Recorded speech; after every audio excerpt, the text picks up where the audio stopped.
নমস্কার বন্ধুরা, কুমকুমের স্বপ্নপূরণ চ্যানেলে সকলকে স্বাগত। আশা করি তোমরা খুব ভালো আছো, সুন্দর আছো, সুস্থ আছো। আমিও খুব ভালো আছি। যেহেতু লোকনাথ বাবার মন্দিরে গেছিলাম সানডেতে, আজ সোমবার। প্রথমে আমরা চাকলায় গেছি, তারপরে কচুয়া মন্দিরে গেছি। চাকলায় পুজো দিয়েছি। ওখানে আমরা যদিও বা লাইন দিইনি, কালকে ভিড় ছিল প্রচুর। আমরা 100 টাকার লাইনে ঢুকে পুজো দিয়েছি। দিয়ে তারপর ওখান থেকে টিকিট কেটে আমরা ওখানে ভোগ খেয়েছি।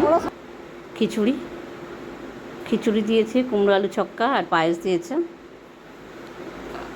তোমাদের সঙ্গে শেয়ার করলাম। দেখো তোমাদের কেমন লাগে। তোমাদের যদি ভালো লাগে তাহলে কমেন্টস করবে, লাইক করবে, শেয়ার করবে, সাবস্ক্রাইব অবশ্যই করবে। আমারও খুব ভালো লাগবে ভালো ভালো কমেন্টস পেলে।